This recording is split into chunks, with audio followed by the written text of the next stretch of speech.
बोलिए भक्तवत्सल भगवान की जय। आज हम सुंदर कथा कहेंगे गजेंद्र मोक्ष की। इस कथा को सुनने से मोक्ष प्राप्त होता है और बहुत सुंदर कथा है भागवत की कथा। इसमें हाथी और मगरमच्छ, गज और गिराह की लड़ाई। सुखदेव जी ने राजा परीक्षित से पूछा है कथा के बारे में, तो ये सुंदर कथा है। सुखदेव जी ने राजा परीक्षित को बताया, कहते ये संसार है, इस संसार में हम निवास करते हैं। ये संसार रूपी समुद्र है और संसार रूपी समुद्र में हम गोता लगाते हैं। और ये जीव क्या है? ये हमारा शरीर है, ये जीव है।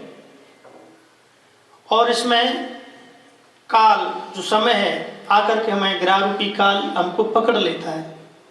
अब संसार में सभी भटके हुए हैं और प्रभुता पाए किसे मदनाई। अगर किसी को अधिकार मिल जाता है, गद्दी मिल जाती है, धन मिल जाता है, वैभव मिल जाता है, सुंदरता मिल जाती है, ज्ञान मिल जाता है, तो प्राणी को थोड़ा सा अहंकार हो जाता है। ये सुंदर कथा है कि आसीद गिरिवरो राजस त्रिकूटैत विश्रुत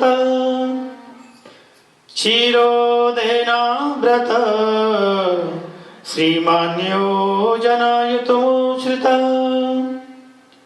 आसीद गिरिवरो राजं त्रिकूटैत विस्तृत। एक त्रिकूट पर्वत, 3 उनके शिखर हैं, सोना चांदी तांबे के शिखर बने हुए हैं और जिसका विस्तार 10 योजन का है। 10 योजन 400 कोस, एक योजन में 4 कोस होती है। 400 कोस 10 योजन 40 कोस और 40 कोस का विस्तार है। उसमें ये शिखर हैं, सोने चांदी की धातुओं से ये शिखर बने हुए हैं। यहाँ पर वरुण देवता की गुफा भी है और सुंदर सुंदर वृक्ष लगे हैं। बांस के वृक्ष लगे हैं, खजूर के वृक्ष लगे हैं, पपीते के वृक्ष लगे हैं, केले के वृक्ष लगे हैं, कटहल के वृक्ष लगे हैं। ऐसा कोई भी वृक्ष नहीं है जहाँ लगे ना हो। इस त्रिकूट पर्वत के पास सारे वृक्ष लगे हुए हैं। सुंदर सुंदर फूल भी आ रहे हैं, जो फूल सुवासित करने वाले फूल जो सुगंध तो दे रहे हैं। और उस सरोवर है, उसके पास में ऋतुमान एक बगीचा है और एक सुंदर सरोवर है। और उसी सुंदर सरोवर में देवांगनाएं स्नान करती हैं।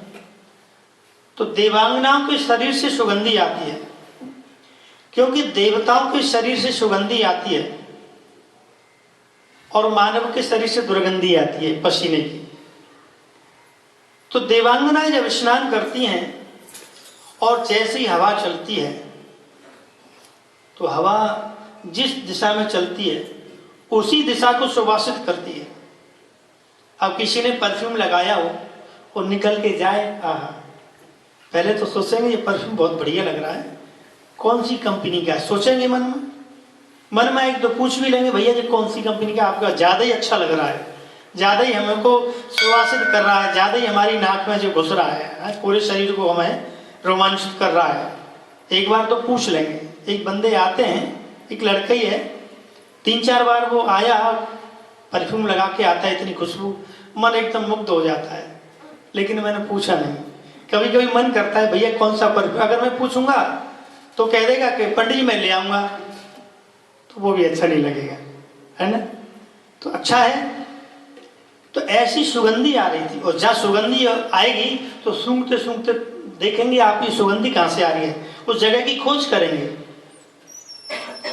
उसी वन में एक सुंदर हाथी था और उनके अनेक बच्चे थे, अनेक पत्नियां थी।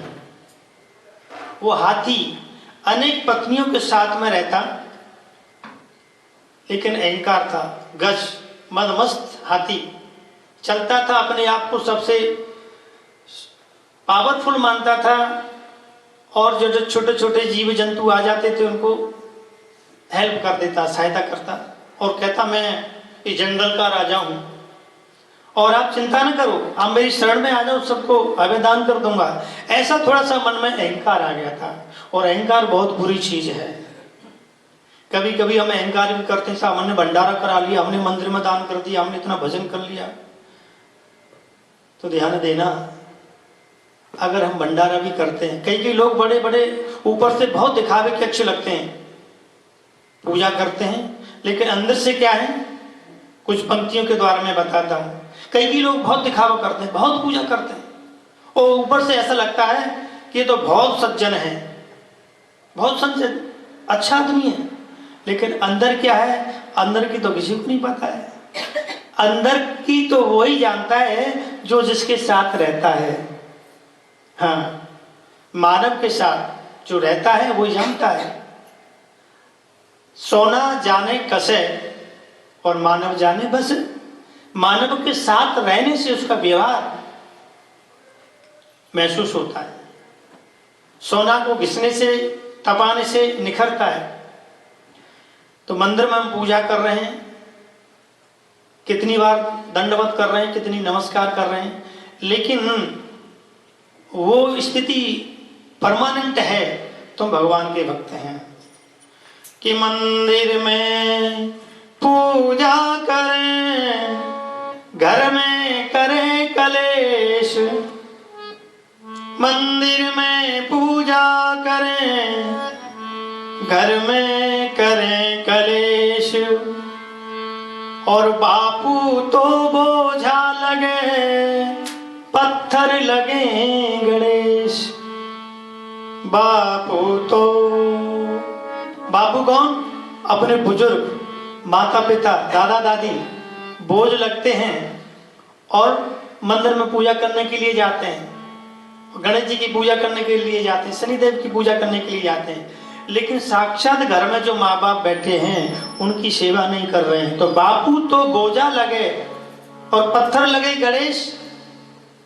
तो कहते हैं, हमारे शास्त्र कहते हैं, संत कहते हैं, विद्वान कहते हैं, अमलात्मा योगी कहते हैं कि सबसे बड़ी पूजा माँ बाप की है।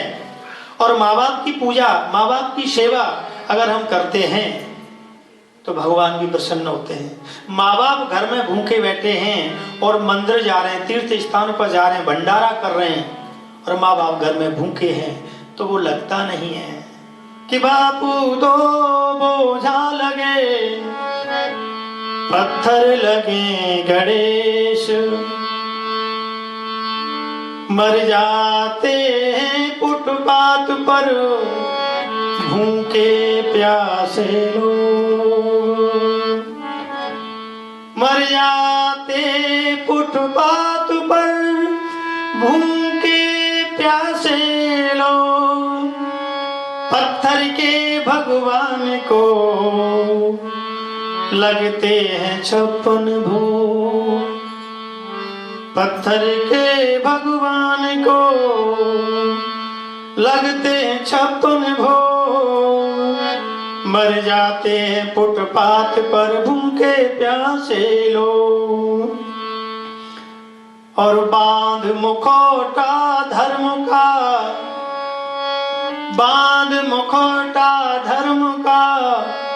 तिलक छापे लगा ले, लंबी चुटिया कर ली, पीले पीले कपड़े पहन लिए, दिखा दिया कि हम तो बहुत बड़े संत हैं, बहुत बड़े ज्ञानी हैं, बहुत बड़े धर्मात्मा हैं। कि बांध मुखौटा धर्म का,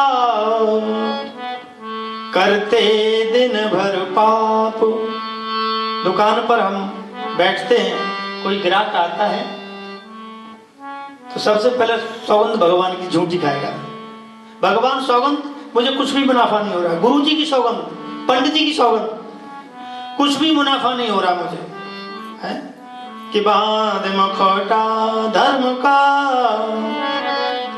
करते दिन भर पाप। भंडारे करता फिरे, घर में भूखा बाप। भंडारे करता फिरे, घर में भूखा बाप हो तो मंदिर में पूजा करे, घर में करे करे। अगर हम ऐसी पूजा करते हैं तो ऐसी पूजा हमारी किसी भी काम की नहीं है। सबसे पहले हमारा घर मंदिर है, घर को मंदिर बनाए, माँ बाप की सेवा और बुजुर्गों की सेवा और फिर भगवान की सेवा, तो भगवान बहुत प्रसन्न होते हैं। हाथी अपने बच्चों के साथ उस सुगंधी को ढूंढते ढूंढते ढूंढते और कहाँ गया? यही इसी सरोवर में गया। और सरोवर में जब गया तो अंदर प्रवेश कर गया, बांस को चीरते हुए, जंगल को चीरते हुए, और सरोवर में घुस गया। और वहां क्या हुआ? अपने छोटे छोटे बच्चों को अपनी सूंड में पानी भर करके और उनको निला रहा है, अपनी पत्नियों को निला रहा है। और जब पत्नी को नहलाया, बच्चों को निलाया, अहंकार बहुत था, अरे मुझे तो कोई मार नहीं सकता, कोई डांट नहीं सकता, मैं इस जंगल का राजा हूं, हाथी हूं, मेरे विशालकाय देह है। ऐसा अहंकार अंदर जल में प्रवेश किया। और जैसे ही अंदर जल में प्रवेश किया तो किसी ग्रह ने उसका पैर पकड़ लिया। लेकिन पैर जैसे ही पकड़ा फिर भी उसे चिंता नहीं, कहने लगा अरे कोई छोटा मीठा जीव जंतु होगा और मेरे से माफी मांगेगा, अभी तो मुझे भूल से उसने मेरी टांग पकड़ ली होगी, मेरा पैर पकड़ लिया होगा, और उसे पता चलेगा कि मैं गजराज हूं, इस जंगल का राजा हूं, तो फिर डर करके मेरे से माफी मांगेगा। ऐसा अहंकार हो रहा है और उसको देख भी नहीं रहा कि मेरा पैर किसने पकड़ लिया है। अब धीरे धीरे धीरे धीरे क्या हो रहा है? अपनी अखनियों को निला रहा है, अपने बच्चों को निला रहा है। अब धीरे धीरे वो ग्राह, मगरमच्छ, क्रोकोडाइल और हाथी का ब्लड, खून पीने लगा धीरे धीरे धीरे धीरे। और जब खून पीने लगा तो उसकी शक्ति क्षीण होने लगी। हाथी सोचने लगा, ओ ये कौन है? ये तो मेरी कमजोर शरीर कर रहा है, मेरे शरीर में बड़ी कमजोरी आ रही है। अब तो वो खींचने लगा। अगर मगरमच्छ जल का प्राणी है और जल के प्राणी से अगर हाथी वैर करेगा, लड़ेगा, तो हार जाएगा। भाई कोई अपने घर से लड़ रहा है, कोई दरवाजे पे लड़ रहा है, तो घर वाले अंदर से ही जीतेगा। बाहर तो चौड़े में खड़ा है, वो अपने अंदर सेफ्टी से खड़ा है। अगर उसने सोचा मैं क्या करूं, तो अपना बल लगाया और अपना बल लगा करके खींचने लगा, लेकिन उसका बल नहीं लगा। बच्चे देखने लगे, बच्चों ने देखा वो पिताजी तुम्हारे अंदर जल में चले जा रहे हैं। हाथी ने बच्चों से कहा, अपनी पत्नियों से कहा, तो पत्नियों ने क्या किया? उसकी सूंड में अपनी सूंड लगा लगा करके खींचने लगे। और जब खींचा तो समय ज्यादा हो गया। और समय कितना हुआ? 1000 वर्ष। 1000 वर्ष हो गए खींचते खींचते। अब तो बच्चे छोड़ छोड़ के जाने लगे, पत्नी भी छोड़ के जाने लगी। इधर हाथी ने कहा, अरे देवियों, अरे बच्चों, आप कहां जा रहे हो मुझे छोड़ करके? बच्चे कहने लगे, कब हम अपनी जिंदगी देखें, 1000 वर्ष तो में हो गई, भूखे प्यासे आपके साथ लड़ रहे हैं। पत्नी भी छोड़ करके चली गई और गजराज अकेला उस मगरमच्छ से लड़ रहा है। तो कहते हैं, अपुबल तपबल और बाहुबल, चौथो है बलदाम, सुनेरी मैंने निर्बल के बलराम। अपना बल, अपबल तपबल, अपबल तपबल और बाहुबल, चौथो है बलदाम। अपबल अपना बल, मेरे भुजाओं में ताकत है, ये अहंकार। तपबल तपस्या का बल है, अरे मैंने तपस्या की, मैं कुछ भी प्राप्त कर सकता हूं, ये अहंकार। अपबल तपबल और बाहुबल, भुजाओं में भी ताकत है, अपना भी बल है, परिवार का बल है। और फिर अगर ये भी खत्म हो जाते हैं, फिर चौथा होता है दाम का, धन का।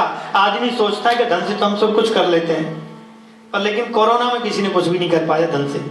हाँ, अपबल तपबल और बाहुबल, चौथो है बलदाम। ये सब बल थक गए, फिर क्या भरोसा है जिंदगी का? ऐसी हमारी जिंदगी है। हम कमाते हैं, परिवार के लिए करते हैं, बच्चों के लिए करते हैं, और अंत में जब हमारा अंतिम समय आता है, श्वासें सब हमारी निकल जाती हैं, समय आता है तो वह तुरंत उसे कहते हैं जल्दी ले जाओ, बदबू आने लग जाएगी। ये हमारी शरीर की दशा है। क्रमवित भस्म संज्ञातम, ये शरीर है, अगर इसको दफना देंगे तो कीड़े पड़ जाएंगे, जला देंगे तो जल जाएगा, बस हड्डियां हड्डियां चूरा रह जाएगा। तो इस शरीर की संज्ञा केवल धर्मान मार्गो गच्छत जीव एवं, हमारे साथ किया हुआ पुण्य कर्म धर्म जाता है।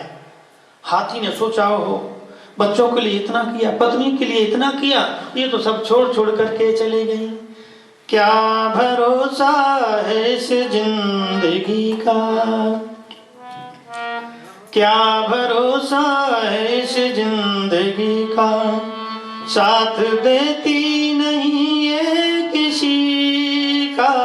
क्या भरोसा है इस जिंदगी का, क्या भरोसा है इस जिंदगी का, क्या भरोसा है इस जिंदगी का, क्या भरोसा है इस जिंदगी का, क्या भरोसा है इस जिंदगी का, साथ देती नहीं है किसी का, साथ देती नहीं है किसी का, क्या भरोसा है इस जिंदगी का, क्या भरोसा है इस जिंदगी का।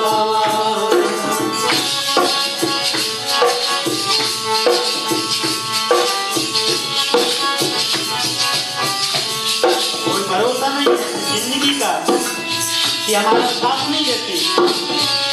वहाँ से रुक जाएगी चलते चलते, वहाँ से रुक जाएगी चलते चलते, वहाँ से रुक जाएगी चलते चलते, वहाँ से रुक जाएगी चलते चलते, सम्मा बुझ जाएगी जलते जलते, सम्मा बुझ जाएगी जलते जलते, सम्मा बुझ जाएगी जलते जलते, सम्मा बुझ जाएगी जलते जलते। निकल जाएगा दम निकल जाएगा, दम निकल जाएगा, दम निकल जाएगा, रोशनी का क्या भरोसा है इस जिंदगी का, क्या भरोसा है इस जिंदगी का, क्या भरोसा है इस जिंदगी का, क्या भरोसा है इस जिंदगी का, साथ देती नहीं है किसी का, साथ देती नहीं है किसी का, क्या भरोसा है इस जिंदगी का, क्या भरोसा है इस जिंदगी का।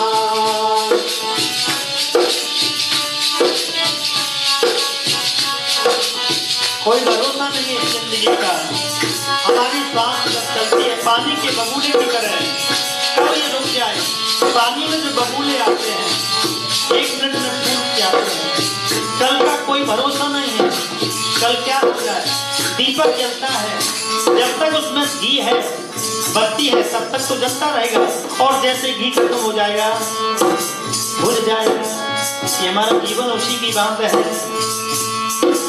दुनिया है हकीकत पुरानी, दुनिया है हकीकत पुरानी, चलते रुकना है इसकी रवानी, चलते रुकना है इसकी रवानी। दुनिया है हकीकत पुरानी, दुनिया है हकीकत पुरानी, चलते रहना है इसकी रवानी, चलते रहना है इसकी रवानी। फर्ज पूरा करो, फर्ज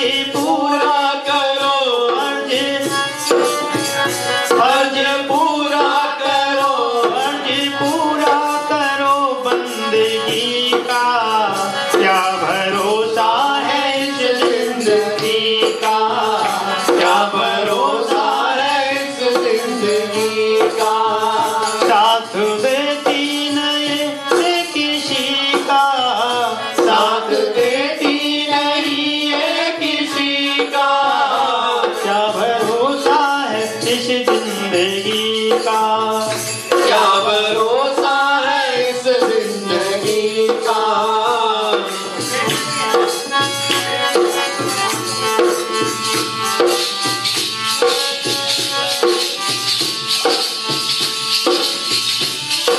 इसलिए हमारा फर्ज क्या है, ये संसार है, ये दुनिया चलती रहेगी, हम न रहेंगे, दुनिया रहेगी। चलते रहना, कैसे? भगवान का भजन करते रहना, भगवान की भक्ति करते रहना और उसी में चलते रहना। हम रहे ना मोहब्बत रहेगी, हम रहे ना मोहब्बत रहेगी।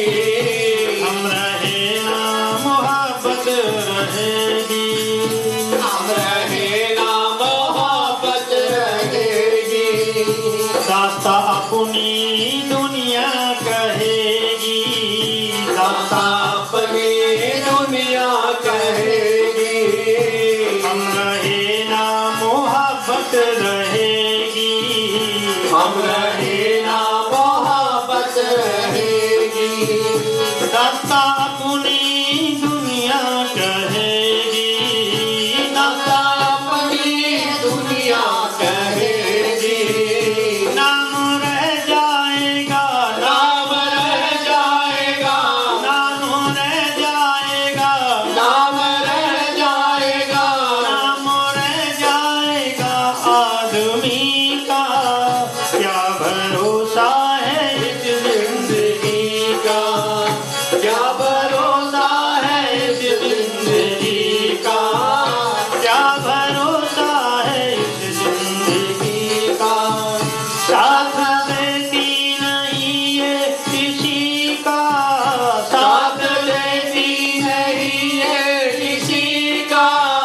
क्या भरोसा है इस जिंदगी का।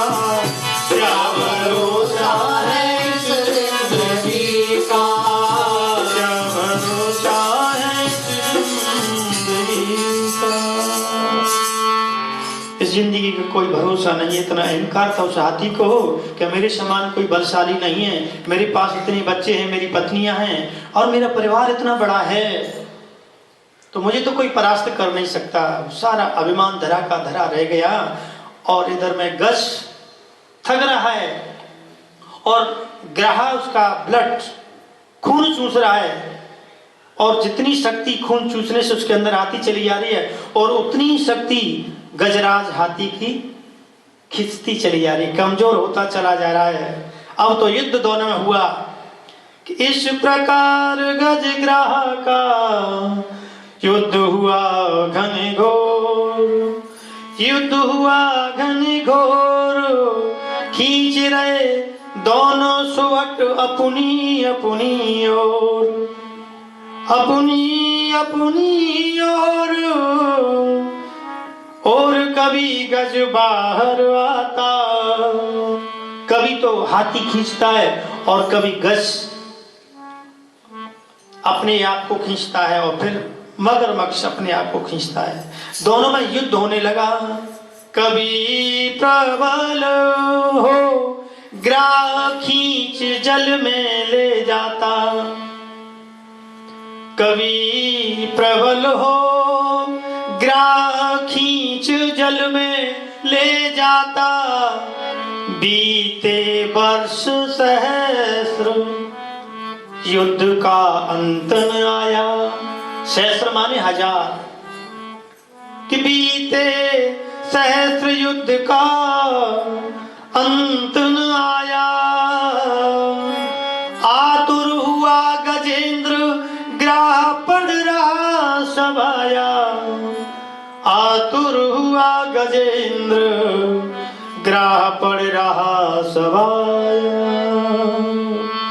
अब तो मगरमच्छ सवाया पड़ने लगा और हाथी का बल थकने लगा। जब सारे बल थक गए और थोड़ा सा उसका सूंड रह गई, अब चारों तरफ कुछ भी नहीं। अब तो ब्रह्मादिक देवता, इंद्रादिक देवता, काली मैया देवता सब खड़े। ये गजराज हमको पुकारेगा, हमको पुकारेगा, आकाश मंडल में सब देखने लगे। लेकिन हाथी ने क्या किया, किसी को नहीं पुकारा, किसी का नाम ही नहीं लिया। नमो भगवते तस्मै यतः एतच्चिदात्मकं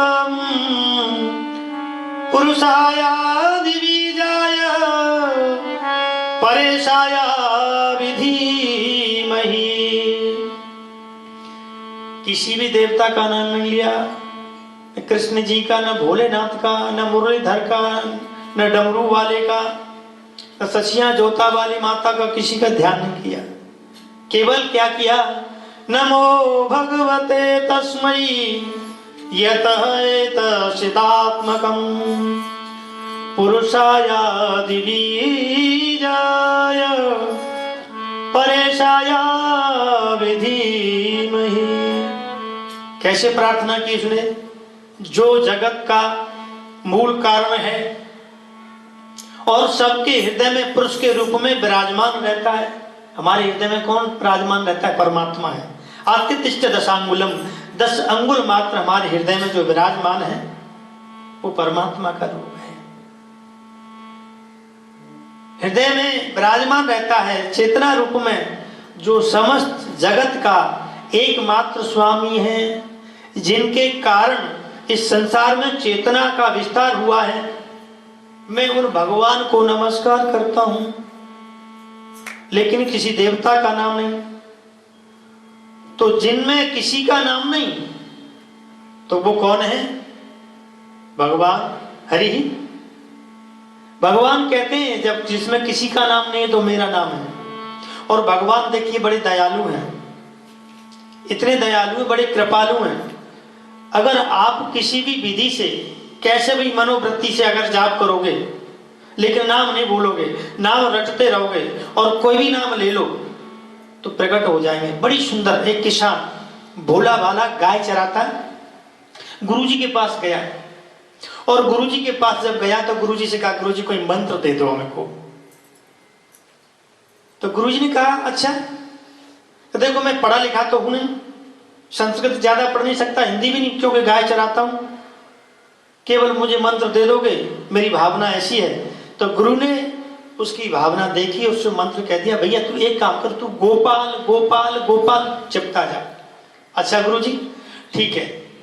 तो गुरुजी ने मंत्र दे दिया, और कहते हैं अगर गुरु कान में मंत्र देता है तो वो मंत्र हमारा सिद्ध होता है। उस मंत्र को हम जपते हैं तो मंत्र सिद्ध होता है। बिना गुरु के कोई पुस्तक में देख करके कोई भी मंत्र पढ़ेंगे तो हमें सिद्ध नहीं होगा, वो हमें फल नहीं देगा, ज्यादा 2-4% देगा। और गुरुजी ने कोई मंत्र बताया, अगर कोई पाठ भी कर रहे हैं तो बिना गुरु के पूछे न करें। क्यों कि जब वो गुरु बताएंगे तो गुरु की शक्ति उसमें सन्निहित हो जाती है।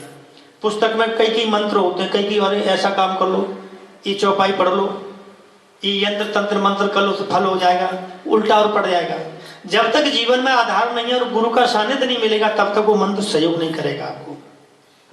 तो मंत्र अगर गुरु जीवन में देते हैं, उस मंत्र के द्वारा, या कोई पाठ देते हैं कि भैया तुम इस पाठ को करो श्रद्धा से, तो तुम्हें वो फलेगा। और ऐसा नहीं कि पुस्तक में देखा संकट हम पे बहुत आ रहा है, चलो पुस्तक में लिख रहा है तो ये मंत्र जाप कर लें, इसी से हमारा संकट टल जाएगा, ज्यादा नहीं टलेगा। अब गोपाल गोपाल उस ग्वारियों को दे दिया और मंत्र जपता है वो। अब हुआ क्या, गायों की भीड़ ज्यादा थी और गाय की भीड़ में वो भूल गया। फिर लौट करके गया, गुरुजी मैं तो मंत्र भूल गया। वो मंत्र कौन सा था, अरे भगवान गोपाल गोपाल गोपाल गोपाल।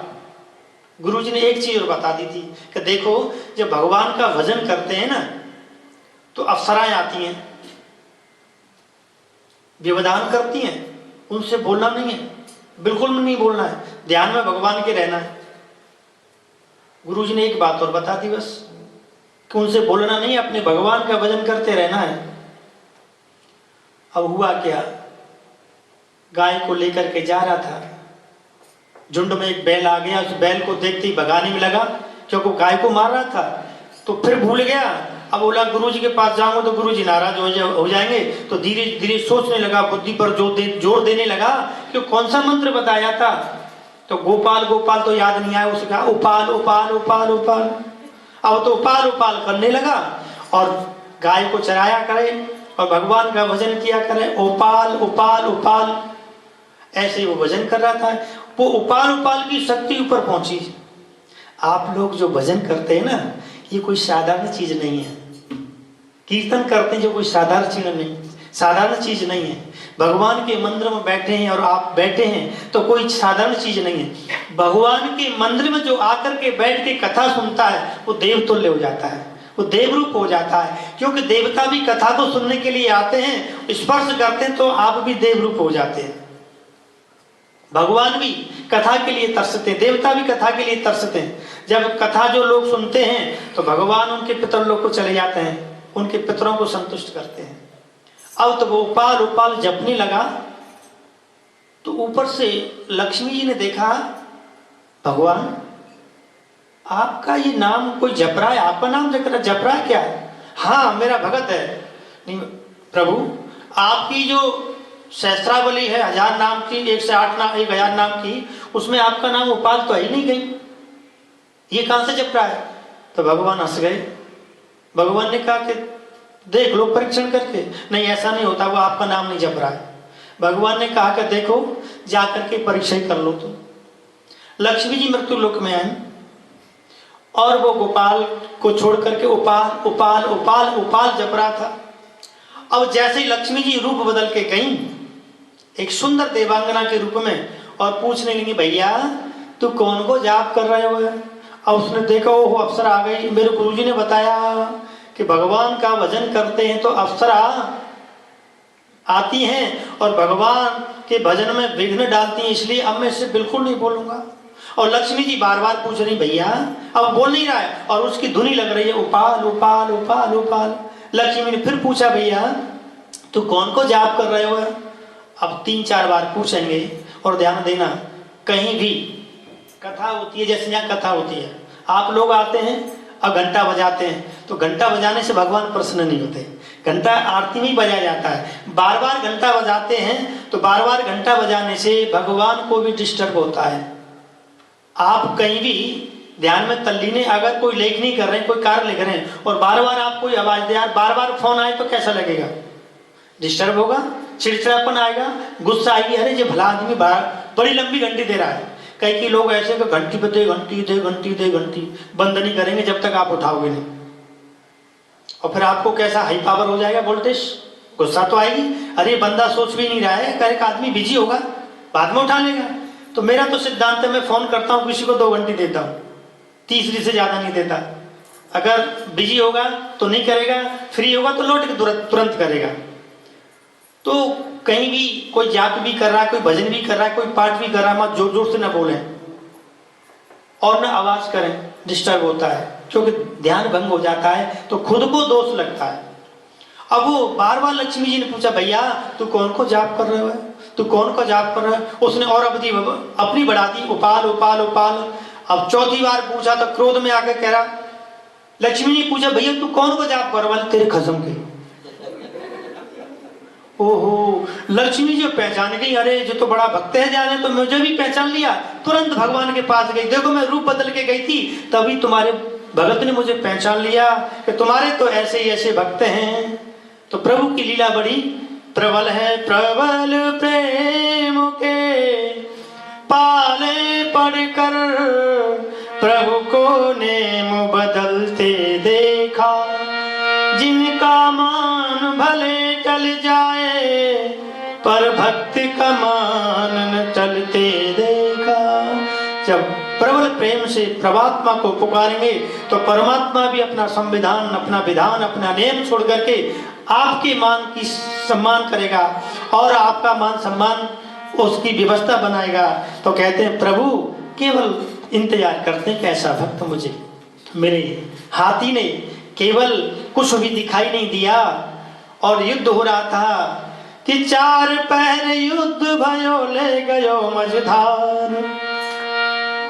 4 पहर युद्ध भयो ले गयो मझधार, नाक कान डूबन लगो कृष्ण को पुकार, कृष्ण को पुकारे कृष्ण को पुकार, नाक कान डूबन लगो कृष्ण को पुकार। हाँ जी कृष्ण को पुकार, कृष्ण को पुकार।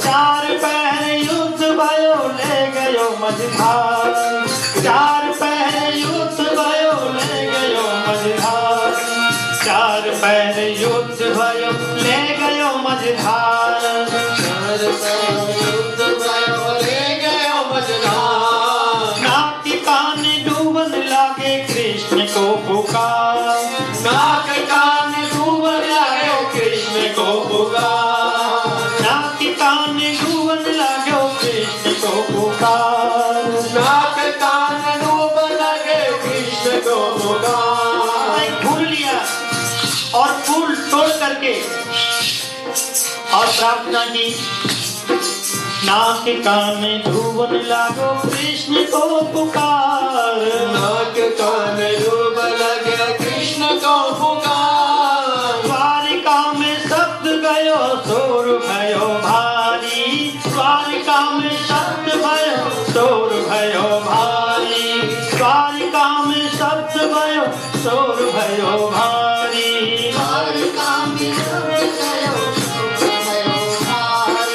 शंख चक्र गदा पद्म गरुण ले सिधारे, शंख चक्र गदा पद्म गरुण ले पधारे, शूर कहे श्याम सुनो शरण है तिहारे, शूर कहे श्याम सुनो शरण है तुम्हारे। अब की बार पार करो नंद के दुलारे, अब की बार पार करो नंद के दुलारे, अब की बार पार करो नंद के दुलारे। अब की बार पार करो नंद के दुलारे। चार पहर युद्ध भयो ले गयो मझधार, चार पहर युद्ध भयो ले गयो मझधार। सारे देवता ब्रह्मादिक माँ भगवती इंद्रादिक देवता सब खड़े रहे। ये सोच रहे थे, भोले बाबा सोच रहे थे कि मुझे पुकारेगा, नाम याद नहीं आएगा तो बम भोले बोल देगा, त्रिशूलधारी बोल देगा, सर्वधारी बोल देगा, लेकिन कुछ भी नहीं बोला।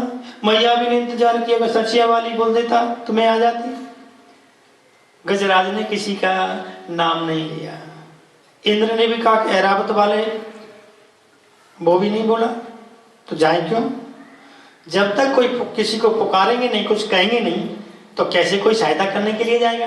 लेकिन जिसका किसी का नाम नहीं होता उसका नाम परमात्मा का होता है, भगवान का होता है, जिसमें भगवान की, जिसमें चित जल पावक गगन शरीरा बताया था भगवान, इसमें पृथ्वी है, जल भी है, आकाश भी है और अग्नि भी है, जिसमें सारी चीजें 5 तत्वों से बना ये हमारा शरीर है, और वो 5 तत्वों को बनाने वाला वो परमात्मा है और उसी में वो निहित रहता है।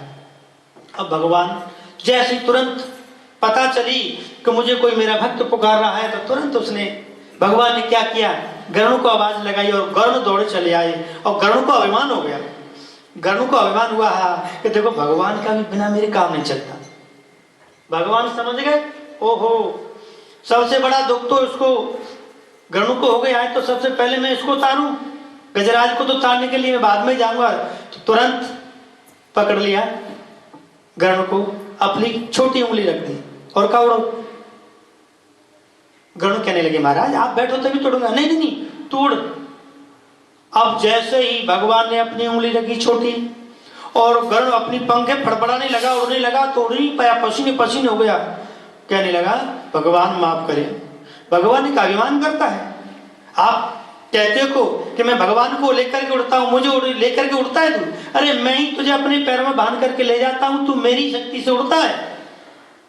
अभिमान दूर किया, गरुड़ का अभिमान दूर किया। इधर जैसे ही भगवान और आए और प्रार्थना करने लगे, 29 श्लोकों से 28 श्लोकों से गजराज ने स्तुति की है।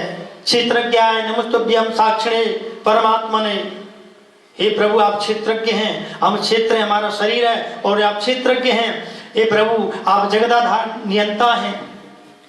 जैसे नट कोई कार्य करता है, नट की तरह अनेक रूप धारण करके लीलाएं करते हैं प्रभु, और चेतना शक्ति आपकी संसार में निहित है प्रभु। अनेक श्लोकों से स्तुति की, भगवान प्रसन्न हुए, और जब भगवान प्रसन्न हुए तो सबसे पहले क्या किया कि भगवान ने मगरमच्छ को, क्रोकोडाइल को बाहर निकाला, और बाहर निकाल करके सुदर्शन चक्र से उसका सर को काट दिया। तो कहते हैं ये संसारी सरोवर है और जीव ये गजेंद्र है और ग्राहक काल है मगरमच्छ। तो भगवान ने मगरमच्छ को काटा तो दिव्य रूप हुआ, सुंदर रूप में आकर के, और भगवान से प्रार्थना करने लगा, प्रभु आपने मेरी रक्षा कर दी। सुखदेव जी कहते हैं, राजन परीक्षित, जो सुंदर कथा मैंने बताई, गजराज हाथी का कल्याण करने के लिए आए थे, मोक्ष करने के लिए आए थे। सबसे पहले मगरमच्छ का किया, क्यों कि वरदान लगा था। वरदान क्या था? जो मगरमच्छ कौन था? ये पूर्व जन्म में हुहू नाम का गंधर्व था। ये दो भाई थे, हुहू और हाहा। ये मजाकिया थे, ये देवताओं को प्रसन्न करते रहते थे। जो विदूषक होते हैं मजाक करते हैं और चलचित्र में भी आते हैं। तो हुहू और हाहा दोनों भाई थे। तो जी रोते को हंसाते रहते थे, खिलखिलाते रहते थे। जब मातम छाया है मां आनंद करते थे। तो दोनों की एक खासियत थी। तो क्या कि देवल ऋषि स्नान कर रहे थे नदी में और मंत्र का जाप कर रहे थे, और मंत्र का जाप जब कर रहे थे तो उसने कहा, मन में विचार किया, अंदर जल में प्रवेश कर गया कि इन ऋषि को मैं हंसा दूंगा। तो अंदर जा करके और पैर पकड़ लिया देवल ऋषि का, और वो डर गए और उनका भजन ध्यान भंग हो गया। अब जैसे ही देखा, अरे दुष्ट, तूने मेरा भगवान का भजन ध्यान भंग किया है और मगरमच्छ की तरह तूने मेरा पैर पकड़ा है, तो तू मगरमच्छी हो जाए। अब तो वो रो करके खड़ा हो गया, प्रभु मैं तो मजाक कर रहा था। कभी कभी सांची में हंसी हो जाती है, हंसी में सांची हो जाती है। मैं तो प्रभु आपसे मजाक कर रहा था, मैं तो हंसाता रहता हूँ, और आपने मुझे श्राप दे दिया कि मगरमच्छ हो जा। हे प्रभु मेरा कल्याण कैसे होगा? तो देवल ऋषि ने कहा कि तू मगरमच्छ होगा और ये गजराज हाथी स्नान करने के लिए आएगा, तू पैर पकड़ेगा उसका, तो भगवान तेरा भी उद्धार करेंगे। एक पंथ दो काज, तो भगवान तेरा भी। तो सबसे पहले उसका उद्धार कर दिया। तो कह दिया कि मैं देवल ऋषि के श्राप से मगरमच्छ बन गया था प्रभु, तो आपने मेरा कल्याण किया। तो उसने भी स्तुति की। इधर में गजराज हाथी ने भी जब स्पर्श करते ही वो भी अपने रूप में आ गया। तो ये कौन था? ये पूर्व जन्म का जो गजराज पांड्य देश का राजा था, इंद्रदुम्न। ये भगवान के भजन में तल्लीन रहता था और मलयाचल पर्वत पर आसन बना करके ध्यान में तल्लीन रहता था। तो अगस्त मुनि आए और अगस्त मुनि को देख करके ये खड़े नहीं हुए।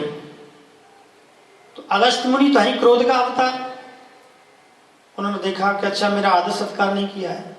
घर पर किसी के अगर जाओ और वो बालक या कोई भी प्राणी आदर सत्कार न करे तो क्या अच्छा लगेगा? मन में तो ग्लानि पैदा हो, हम जिसके घर पे आए और इसने तो ढंग से बात ही नहीं की, और कोई घर पे आए और ऐसा उदास मन से तो हाँ बैठ जाओ, कुर्सी अपने आप ही ले लो, फिर कैसा लगेगा? है ना? तो ऐसा लगेगा इसके घर पर तो कभी भी नहीं आए। अरे घर पे कोई अतिथि आ रहा है तो आप भगत करें, स्वागत करें, उसे बिठाएं, पानी पिलाएं, चाय बनाएं, तो उसका स्वागत है। और वो आ जाए उससे पहले उदास खड़े हो जाए, सिर खुजाने लगे हैं, काय को आए भैया तू? अब ऐसे पूछ ले और ऐसे क्वेश्चन कर तो फिर कैसा लगेगा? फिर तो ऐसा लगेगा मैं बड़े भले घर में आ गया, लौटना पड़ेगा जल्दी, है ना? और फिर भी कहे अच्छा वो कुर्सी लेते आना, तुम कुर्सी पे बैठ जाओ, फिर और कैसा लगेगा?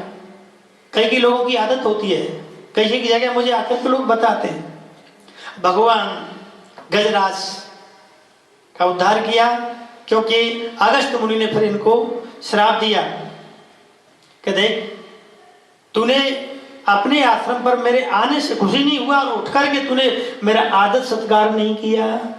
हाथी की तरह तू बैठा है मोटा ताजा, जा तू हाथी हो जा। तो वही इंद्रदुम्न नाम का जो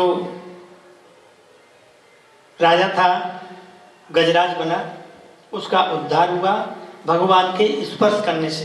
काजल की कोठरी में कैसहु शयानो जाए। तो काजल की कोठरी में प्रवेश करेंगे, दाग लगेगा, अग्नि को स्पर्श करेंगे, अग्नि जलाएगी, विष को हम स्पर्श करेंगे, खाएंगे तो उसका स्वभाव है, वो मारेगा। तो ऐसे ही भगवान का स्वभाव है और भगवान के भजन का स्वभाव है। अगर हम भगवान का भजन करते हैं, कथा सुनते हैं, तो हमारा कल्याण होता है और निश्चित होता है, 100% होता है। लेकिन भाव अच्छा हो, भाव प्रबल प्रेम के पाले पढ़कर प्रभु को नेम बदल के देखा। तो प्रबल प्रेम से गजराज ने भगवान को पुकारा, भगवान दर्शन देने के लिए आए। हम संसार के मानव हैं, अगर हम भी भगवान को पुकारेंगे तो भगवान दौड़े चले आएंगे। बोले भक्तवत्सल भगवान की जय। ये गजराज गजेंद्र मोक्ष की कथा है। इस कथा को सुनने से हमें मोक्ष मिलता है। इस कथा को मैं यहीं विराम करूंगा। आगे फिर और समय हो चुका है, 5 मिनट हैं, तो हमारे प्रधान जी कुछ बताएंगे। और एक बार जोर से जयकारा। बोलिए भक्तवत्सल भगवान की जय, वृंदावन बिहारी लाल की जय। Hindu Mission of Canada 955 Bellechasse Saint East, Montreal. H2S1Y2 Tel, 514-270-5557 Facebook link, https://www.facebook.com/hindumission.canada.9/ YouTube all video link, https://www.youtube.com/@hindumissionofcanada4480/. Please like, share, subscribe to our YouTube channel. For further notification, press bell button for further notifications.